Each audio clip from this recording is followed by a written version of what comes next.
हाँ तो हेलो बच्चों, गुड मॉर्निंग। कैसे हैं आप लोग? उम्मीद करता हूँ कि आप सभी अच्छे होंगे। और इसके पहले जो भी लेक्चर अपलोड किया गया है उसे प्लेलिस्ट से आप जाकर अगर नहीं देखे हैं तो देख सकते हैं। तो आज हम स्टार्ट करते हैं रेजिस्टेंस जो है किसी मटेरियल पर किस तरह से डिपेंड करता है। ठीक है, यानी जैसे कि आपके स्लाइड पर लगा हुआ है कि factor on which the resistance of a conductor depends. तो resistance of a conductor depends क्या करता है? देखिए, resistance length of the conductor पर डिपेंड करता है, डायरेक्टली प्रोपोर्शनल। रेजिस्टेंस किसी कंडक्टर के एरिया के इन्वर्सली प्रोपोर्शनल डिपेंड करता है। ये उसके बाद रेजिस्टेंस जो है और किस पर डिपेंड करता है? तो मटेरियल पर डिपेंड करता है। आपके मटेरियल किस तरह का है? एलॉय है, टीन है, एल्युमिनियम है, कॉपर है, ये क्या है? उस पर डिपेंड करता है। फिर उसके बाद nature of the material of the conductor, और नेक्स्ट डिपेंड करता है किस पर? तो टेम्परेचर पे। ठीक है, तो इसके बिफोर हमने बताया पार्ट 6 में कि जिसका रेजिस्टेंस ज़्यादा होगा कंडक्टर का, उसका करंट क्या होगा, फ्लो होने का करंट क्या होगा, कम होगा। जिसकी रेजिस्टेंस कम होगी उसमें करंट क्या होगा? ज़्यादा फ्लो करेगा। ठीक है, आज के लेक्चर में आपको यही याद रखना है कि रेजिस्टेंस किसी कंडक्टर के लेंथ के डायरेक्टली प्रोपोर्शनल होता है। दूसरा, रेजिस्टेंस किसी कंडक्टर के एरिया के इन्वर्सली प्रोपोर्शनल होता है। तीसरा, मटेरियल ऑफ रिक्वायर्ड मटेरियल पर डिपेंड करता है। चौथा, उस रेजिस्टेंस के टेम्परेचर पर डिपेंड करता है। जैसे आपका ये रूम है, ठीक है, इस स्टूडियो है, इस स्टूडियो में जो रूम का टेम्परेचर है वही मेरे बॉडी का टेम्परेचर है। तो आइए इसी बात को देखते हैं हम लोग कि the electric resistance of a conductor depends on the following factor. ये फॉलोइंग फैक्टर यानी डिफरेंट टाइप्स पर डिपेंड करता है मटेरियल पे। क्या क्या है? पहला, लेंथ ऑफ द कंडक्टर। दूसरा, area of cross section of the conductor. Resistance जो है किसी कंडक्टर के एरिया पर डिपेंड करता है। फिर तीसरा, आपका nature of the material of the conductor, वो कंडक्टर किस मटेरियल का बना हुआ है उस पर डिपेंड करता है। और चौथा आपका क्या है? टेम्परेचर। ये बात ओम्स लॉ ने भी बताया था कि such that temperature remains unchanged, बोला था ना। ओम्स लॉ ने क्या कहा था कि the current flow in a conductor is directly proportional to potential difference in its of a resistance and temperature are unchanged बोले तो कांस्टेंट। ये डिफिनेशन था ओम्स लॉ का। ठीक है, तो ये रहा हमारा रेजिस्टेंस किस किन बातों पर डिपेंड करता है। तो length of the conductor, area of the cross section of the conductor, और तीसरा nature of the material of the conductor, और चौथा टेम्परेचर पे। बहुत पूछता है, एक एक नंबर में ऑब्जेक्टिव में पूछ सकता है। समझ रहा है ना कि रेजिस्टेंस किन किन बातों पर डिपेंड करता है। तो पहला आप क्या बताएंगे? Length of the conductor. दूसरा क्या बताएंगे? Area of cross section of the conductor. तीसरा क्या बताएंगे? Nature of the material of the conductor. चौथा क्या बताएंगे आप? टेम्परेचर। ठीक है, नेक्स्ट चला जाना, नोट कर लीजिए तीनों बात, चारों बात को नोट कर लीजिए। ठीक,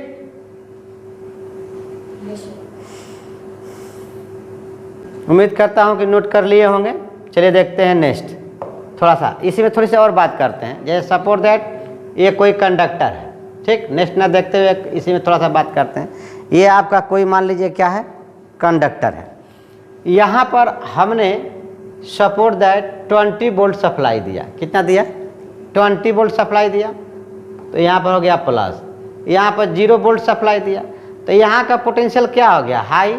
और यहाँ का पोटेंशियल क्या हो गया? लो।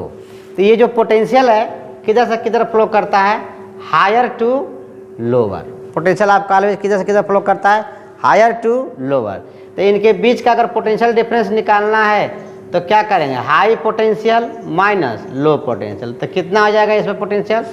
20 वोल्ट हो जाएगा। दूसरी बात कि इनके जो इलेक्ट्रॉन हैं वो किधर फ्लो करेंगे? वो फ्लो करेंगे पॉजिटिव डायरेक्शन की तरफ। यानी इलेक्ट्रॉन ऑलवेज किसी कंडक्टर में फ्लो करता है अपोजिट टू द प्रोटॉन या अपोजिट टू द करंट। अगर करंट इधर फ्लो कर रहा है तो आपका इलेक्ट्रॉन किधर फ्लो करेगा? इधर। करंट अगर राइट साइड जा रहा है तो इलेक्ट्रॉन आपका किधर जाएगा? लेफ्ट साइड जाएगा। ठीक, इस बात को ध्यान दीजिएगा। नेक्स्ट देखते हैं हम लोग। ठीक, क्या कह रहा है। पहला देखिए, पहला क्या है, पहला आपका क्या है, लेंथ ऑफ कंडक्टर।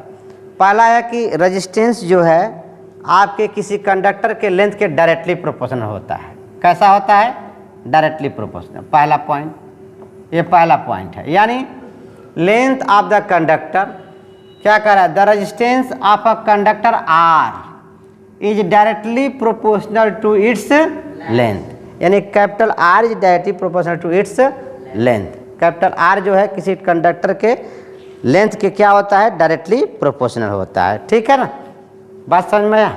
दूसरी बात क्या है, since the resistance of a wire is directly proportional to its length that is, और नेक्स्ट समझिए, when the length of a wire is double, जब किसी वायर का लेंथ आप क्या कर दें, डबल कर देंगे, डबल करें या हाफ करें, तो then its resistance also get double या हाफ। यानी ध्यान समझिए, जब किसी रेजिस्टेंस का, जब किसी कंडक्टर का लेंथ आप क्या करेंगे, डबल करेंगे, तो उसका रेजिस्टेंस भी क्या हो जाएगा, डबल हो जाएगा। अगर किसी वायर या रेजिस्टेंस का लेंथ जो है हाफ करते हैं तो उसका रेजिस्टेंस भी क्या हो जाएगा, हाफ हो जाएगा। क्या हो जाएगा, हाफ हो जाएगा। क्यों ऐसा कहा जा रहा है, क्योंकि आर डायरेक्टली प्रोपोर्शनल क्या है, लेंथ है। अगर लेंथ डबल करेंगे तो रेजिस्टेंस भी क्या हो जाएगा, डबल हो जाएगा। अगर लेंथ को अगर हाफ करते हैं तो रेजिस्टेंस भी क्या हो जाएगा, हाफ हो जाएगा। इतनी बात समझ में है। दूसरे तरीका से समझिए, सपोर्ट दैट एक ये वायर है, ठीक, ये वायर है, इसका इनिशियली लेंथ क्या है, एल है। अब इसी वायर को स्ट्रेच करके इसका लेंथ क्या कर देंगे, बढ़ा देंगे, इसका लेंथ क्या कर देंगे, बढ़ा देंगे। तो जब रेजिस्टेंस का लेंथ एल था तो रेजिस्टेंस क्या होगा, आर। और जब रेजिस्टेंस यानी किसी कंडक्टर का लेंथ डबल करेंगे तो उसका रेजिस्टेंस भी क्या हो जाएगा, इनिशियल का 2 टाइम्स इंक्रीज कर जाएगा। 2 टाइम्स क्या कर जाएगा, इंक्रीज करेगा। यानी longer wire higher resistance, longer wire या कंडक्टर तो क्या होगा, हायर आपका क्या मिलेगा, रेजिस्टेंस मिलेगा। अगर इसका मतलब यही हुआ, पहला पॉइंट में आप क्या याद करेंगे कि किसी कंडक्टर का लेंथ रेजिस्टेंस के क्या होता है, डायरेक्टली प्रोपोर्शनल होता है। ठीक, दूसरा पॉइंट याद करेंगे कि लेंथ, किसी कंडक्टर का लेंथ जब डबल होगा तो रेजिस्टेंस भी क्या होगा, डबल होगा। किसी कंडक्टर का अगर लेंथ हाफ होगा तो रेजिस्टेंस भी क्या होगा, हाफ होगा। ठीक है, और क्या करेंगे, पहला पॉइंट ये है कि resistance is directly proportional to length of the conductor. ठीक, नेक्स्ट चलते हैं। सेकेंड क्या कह रहा है, एरिया। क्या बोल रहा है, area, area of cross section of the conductor. तो रेजिस्टेंस जो है किसी कंडक्टर के एरिया के क्या होता है, इनवर्सली प्रोपोर्शनल होता है। यानी resistance is inversely proportional to the area of conductor, cross sectional area of a conductor. देख सकते हैं, the resistance of a conductor R is inversely proportional to its area of cross section A. यानी capital R is inversely proportional 1/a। Inversely का मतलब 1/a। ए directly होता तो क्या रखा जाता है, केवल ए रखा जाता। ठीक, तो ये कैसी पॉइंट हुई, दूसरी पॉइंट हो गई। पहली पॉइंट क्या थी, R is directly proportional length of the conductor. दूसरे पॉइंट हुआ R is inversely proportional cross sectional area of the conductor. ठीक है ना। Since the resistance of a wire is inversely proportional to its cross section, इसलिए हम कह सकते हैं कि ये क्रॉस सेक्शनल एरिया जो है रेजिस्टेंस के कैसा होता है, इनवर्सली प्रोपोर्शनल होता है। अब इन दोनों बात को मिलाएं, ये पहली पॉइंट थी, है कि नहीं, ये दूसरा पॉइंट था। ठीक, तो इसका मतलब combine the equation first and second, दोनों कंबाइन करेंगे। फर्स्ट इक्वेशन क्या है, ये है, तो इसको और इसको, फर्स्ट को और सेकेंड को आप कंबाइन करेंगे तो आर इज डायरेक्टली प्रोपोर्शनल क्या आ जाएगा, L/A हो जाएगा। इस डायरेक्टली प्रोपोर्शनल को हटाएंगे तो रखेंगे क्या, rho into L/A, where rho is proportionality constant are known as, ये क्या है, प्रोपोर्शनलिटी कांस्टेंट है। This proportionality constant are known as specific resistance. क्या कहलाएगा, स्पेसिफिक, क्या कहेंगे, स्पेसिफिक रेजिस्टेंस कहेंगे। ये स्पेसिफिक रेजिस्टेंस, इसका दूसरा नाम क्या होगा आपका, रजिस्टिविटी, रजिस्टिविटी। बात समझ में आया? तो ये दोनों पॉइंट आप याद रखिएगा। तीसरा आपका क्या था, रेजिस्टेंस मटेरियल पर भी डिपेंड करता है। चौथा क्या था, रेजिस्टेंस किसी कंडक्टर के टेम्परेचर पर भी डिपेंड करता है। ठीक है, तो रेजिस्टेंस 4 बातों पर डिपेंड करता है। पहला resistance is directly proportional to length of the conductor. दूसरा, resistance is inversely proportional to the cross sectional area of the conductor. तीसरा, resistance is depend on the material of the conductor. चौथा, resistance is depend on the temperature. तो हम लोग 2 चीज़ देख चुके हैं। 2 चीज़ क्या हुए देखें। आप दूसरी बात देखिए, मान लीजिए ये एक कंडक्टर है, ठीक, इस कंडक्टर का एरिया क्या है, ए है। एरिया क्या है, ए है। तो जब एरिया ए है तो एरिया इनवर्सली प्रोपोर्शनल टू क्या है, आर है। यहाँ से समझिए, इसी कंडक्टर के एरिया क्या कर दें, डबल कर दें। एरिया क्या कर दें, डबल कर दें, तो रेजिस्टेंस क्या आ जाएगा, बताइए, डबल। कैसे डबल होगा, जब डायरेक्टली प्रोपोर्शनल होगा तब ना डबल होगा। एरिया ए था तो रेजिस्टेंस क्या था, आर। तो एरिया जब बढ़ा देंगे तो रेजिस्टेंस क्या हो जाएगा, कम हो जाएगा। रेजिस्टेंस आपका क्या हो जाएगा, कम हो जाएगा। तो किसी कंडक्टर का अगर एरिया हम इंक्रीज करते हैं तो उसका रेजिस्टेंस क्या कर जाएगा, डिक्रीज कर जाएगा। रेजिस्टेंस क्या कर जाएगा, डिक्रीज कर जाएगा। बात समझ में आया कि नहीं? अगर 2A रेजिस्टेंस कर देंगे तो इनिशियल रेजिस्टेंस का क्या हो जाएगा, और कम हो जाएगी वैल्यू ना। चलिए नेक्स्ट देखते हैं। देखिए तीसरा क्या है, तीसरा है नेचर, मटेरियल। ठीक, तीसरा कह रहा है कि nature of the material of the conductor. ठीक, समझिए इसको। कह रहा है कि the resistance of a conductor depends on the nature of the material. वो किस चीज़ का बना हुआ है, किस मटेरियल का बना हुआ है, उस मटेरियल पर रेजिस्टेंस डिपेंड करता है। ठीक, आप विच इट इज मेड आप, यानी किस चीज का बना हुआ है, कापर का बना है कि एल्युमिनियम का बना है कि टीन का बना है कि एलॉय का बना है, जो भी है। The some material have low resistance where other have high resistance. कुछ मटेरियल ऐसे होते हैं जिनकी रेजिस्टेंस क्या होती है, लो होती है। कुछ मटेरियल ऐसे होते हैं जिनकी रेजिस्टेंस क्या होती है, हाई होती है। तो देयरफॉर वी कैन राइट, तो क्या लिख सकते हैं राइट में कि वेयर रो हम ऐसे रिप्रेजेंट करेंगे, where rho is the constant. तो कैसे होगा, ध्यान समझिए। जैसे पहला कंसेप्ट था R is directly proportional L, दूसरा था R is universal proportional cross sectional area of the conductor. दोनों को कंबाइन किया तो क्या मिला, एल अपान ए मिल गया। यानी डायरेक्टली प्रोपोर्शनल हटा रखा क्या, रो, तो रो इंटू एल अपन क्या मिला, ए मिला। बात समझ में आ रहा ना? तो यही क्या है, रो है। यही किस पर डिपेंड करता है, तो मटेरियल पर डिपेंड करता है। ये किस पर डिपेंड करता है, तो मटेरियल पर डिपेंड करता है। ऐसा नहीं कि एक कापर वायर 1 मीटर का है और आपका उसका लेंथ कितना ले लें, 5 मीटर ले लें, तो उसकी मटेरियल या उसकी रेजिस्टिविटी चेंज हो जाएगी, ऐसा नहीं है। सेम मटेरियल के लिए रेजिस्टिविटी क्या होती है, सेम होती है। जैसे पानी आप 1 लीटर ले लें या 1000 लीटर ले लें, उनकी डेंसिटी क्या होगी, सेम होगी। उनकी डेंसिटी क्या होगी, सेम होगी। उसी तरह अगर डिफरेंट मटेरियल का है, अगर मान लीजिए एक कापर है और एक क्या है, एल्युमिनियम, तो दोनों की रेजिस्टिविटी बदल जाएगी। दोनों की रेजिस्टिविटी क्या हो जाएगी, सेम नहीं रहेगी। हाँ, कापर की जो रेजिस्टिविटी होगी वो एल्युमिनियम की रेजिस्टिविटी नहीं हो सकती है। ठीक है ना?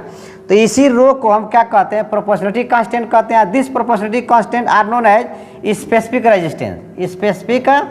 स्पेसिफिक क्या बोलेंगे आप, रेजिस्टेंस बोलेंगे, स्पेसिफिक रेजिस्टेंस बोलेंगे। ठीक है? तो वेयर रो क्या है, rho is the constant of proportionality and is called specific resistance. इसका दूसरा नाम क्या है, इसका किस नाम से जाना जाता है, तो स्पेसिफिक रेजिस्टेंस। इसका दूसरा नाम क्या है, रेजिस्टिविटी ऑफ द कंडक्टर। इसका दूसरा नाम क्या है, रेजिस्टिविटी ऑफ द कंडक्टर। यानी अगर रो पूछा जाए कि रो क्या होगा, तो रो को वहीं छोड़ दीजिए, तो हो जाएगा आर इंटू ए अपन क्या हो जाएगा, आर इंटू ए अपन क्या हो जाएगा, एल। यानी rho is equal to R into A अपन क्या मिलेगा, एल। तो रो को क्या कहेंगे? स्पेसिफिक रेजिस्टेंस OR रेजिस्टिविटी बोलेंगे, स्पेसिफिक रेजिस्टेंस OR रेजिस्टिविटी बोलेंगे। कंसेप्ट समझ में आया? तो अब नेक्स्ट हो गया है, तो नेक्स्ट देखते हैं हम लोग इसकी यूनिट। क्या देखते हैं? यूनिट देखते हैं कि रो की यूनिट क्या होती है। ठीक है, आइए देखते हैं रो की यूनिट। ठीक, यहाँ पर क्या होगा? रो। तो यूनिट्स ऑफ रो को क्या बोलेंगे? Resistivity OR specific resistance. तो अगर आप फार्मूला भूल जाते हैं तो ये वाला फार्मूला ना भूलिए। R इज इक्वल टू क्या होता है? रो इंटू L अपन A। तो रो इज इक्वल टू क्या हो जाएगा? R इंटू A अपन क्या हो जाएगा? L। कंसेप्ट समझ में आया? अब R की यूनिट क्या होती है? ओम होती है। A यहाँ पर क्या है? एरिया है। तो एरिया की यूनिट क्या होती है? मीटर का स्क्वायर। L यहाँ पर लेंथ ऑफ द कंडक्टर है, तो इसकी यूनिट क्या होगी? मीटर होगी। तो यहाँ से अगर हम यूनिट बनाना चाहें, ठीक, यूनिट ऑफ रो बोले तो स्पेसिफिक रेजिस्टेंस OR रेजिस्टिविटी। तो यूनिट्स ऑफ रो क्या मिलेगा? R। तो R की यूनिट क्या होगी? यहाँ R इंटू क्या है? A, और यहाँ पर क्या है? L। तो R की यूनिट क्या होती है? ओम होती है। A की यूनिट क्या होगी? मीटर का स्क्वायर अपान क्या है? मीटर। एक मीटर से एक मीटर क्या हो गया? कैंसिल। तो यहाँ पर यूनिट क्या हो गया रो की? Ohm into metre. Ohm into metre, इसी को ग्रीक सिंबल है ओम और मीटर। इसको माइनस मत पढ़िएगा, इसको ओम इंटू मीटर पढ़ते हैं। तो ये रहा आपका क्या? यूनिट्स। क्या रहा आपका? यूनिट्स। किसका रहा? स्पेसिफिक रेजिस्टेंस OR रेजिस्टिविटी का। स्पेसिफिक रेजिस्टेंस OR रेजिस्टिविटी का। बात समझ में? क्या देखे थे अभी? SI यूनिट ऑफ रो यानी रेजिस्टिविटी OR स्पेसिफिक रेजिस्टेंस। अब हम लोग उसी को डिफाइन से करेंगे स्पेसिफिक रेजिस्टेंस को। स्पेसिफिक रेजिस्टेंस का भी यूनिट हमने पढ़ा है, क्या था? ओम इंटू मीटर था। क्या था? ओम इंटू मीटर था। तो अब देखिए रेजिस्टिविटी को हम रो से रिप्रेजेंट करते हैं, तो कैसे डिफाइन किया जाएगा? रेजिस्टेंस ऑफ अ कंडक्टर, किसी कंडक्टर का, यानी rho is equal to formula क्या था? R इंटू A अपन क्या था? L था ना। तो resistance of a conductor of a unit length and unit area of cross section. Unit area of cross section यानी रो इज इक्वल टू आप क्या लिख सकते हैं? R इंटू A अपन क्या लिख सकते हैं? L। R is equal to rho into L अपन rho is equal to R into A अपन फार्मूला क्या था? L था। बात समझ में आया? अच्छा, अब देखिए आप, the resistivity of a material does not depend on its length. जैसे हमने कहा कि आप कोई वायर ले लीजिए, किसी वायर को ले लीजिए। जैसे हमने कहा कि अगर कोई कापर का वायर 1 मीटर का है, ठीक, वही कापर का वायर अगर 10 मीटर का है, तो उसकी रेजिस्टिविटी कभी चेंज नहीं हो सकती। अगर सेम मटेरियल है तो रेजिस्टिविटी भी उसकी क्या होगी? सेम होगी। तो ये इंपॉर्टेंट पॉइंट है, यानी the resistivity of a material does not depend on it's length, यानी लेंथ छोटा बड़ा भी रहेगा तो रेजिस्टिविटी छोटा बड़ा नहीं हो सकता। रेजिस्टिविटी हमेशा क्या रहेगी? फिक्स मटेरियल के लिए फिक्स रहेगी। फिक्स मटेरियल के लिए फिक्स रहेगी।